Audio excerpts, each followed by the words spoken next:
Welcome back, everybody. We are at the final video of this lesson on mix placement. And in this video, we are going to be talking about the placements to avoid. Now, I am an expert in all of these because I have done them way too many times over the years. And even 10 years into DJing at this point, I still make mistakes like this all the time. Sometimes it's just a risk that you take and it doesn't pan out, and that's okay. But sometimes you can let experience inform your decisions and you can make better choices in the future. So I hope that my pain or my understanding becomes your treasure and a source of growth and knowledge for you as you move forward in your DJ journey. So I have chosen three erroneous mix placements, but there are plenty of other mistakes that are out there to make. But I just chose three that I thought came to the top of mind. So we'll go over that right now. And the first one I call the anticlimax. And the anticlimax is kind of like you have track one that's building up. Imagine that you're sort of entering this build up phase of track one. It's about to hit the chorus, all that tension, all the desire. Your crowd is going crazy. They're so excited. They're ready for the drop. And then you just transition out of track one into track two on a break or a breakdown or something like that. And the energy just totally like falls off a cliff.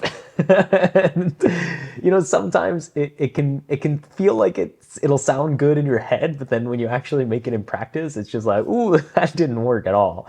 And it can really just, why is it not a good idea? It can really kill the vibe and the flow of the mix, and it'll be really frustrating for your dancers who really felt that whole tension and they were ready to move their bodies, and you just sort of kind of decided to take it in a way, way, way different direction.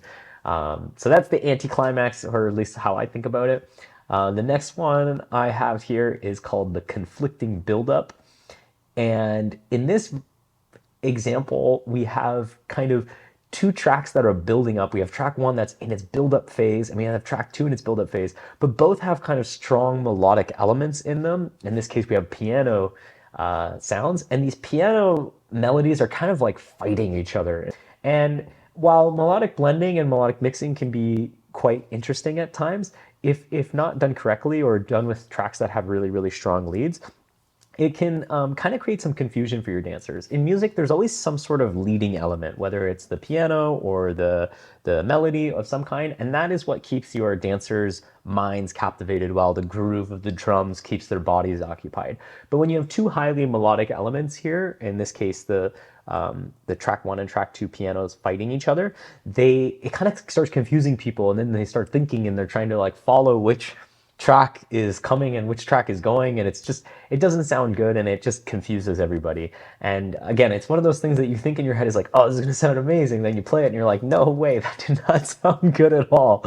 So just something to be aware of, to avoid, is this like conflicting buildup. Sometimes it is just better to let the music speak and just play out as it is and kind of make a transition at a different point.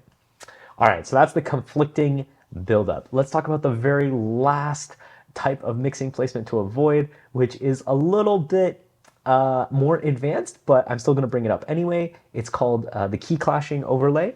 And we talked a little bit about keys earlier in a previous module, and we'll talk a little bit more about harmonic mixing in, I think, the next module. So this is just maybe something to be aware of as you're mixing, but the key clashing overlay is a type of mix placement where you are basically bringing in a track. In this case, track two, we have kind of track two and track one, both of their drops playing at the exact same time, but these tracks are just totally out of key from one another. They are just completely clashing, and the tracks sound like they're fighting each other, and that just really, again, ruins the vibe. It can be sort of jarring. You don't really know as a dancer, which track you're supposed to follow. It breaks the groove, and it really just messes up the flow of the mix. These are some, maybe formal concepts of these maybe mistakes that you've already made before. Maybe you haven't made yet, but just things to be aware of that, as you continue to mix, try to avoid these types of things. Mixing mixing from a drop into a break is maybe not such a good idea. We kind of want to avoid too busy elements in the case of melodic clashing elements in our second case, and key clashing is also something that we want to try and avoid. So those are just three examples. Like I said, there's tons of examples of ways that you can definitely mess up in your mix. But these are just some of the main ones that I could think of to try and avoid. All right, well, thank you for making it all the way to the end of this section, and I hope that you join me in the next as we go deeper into our journey of growing as DJs. Okay, I will see you there.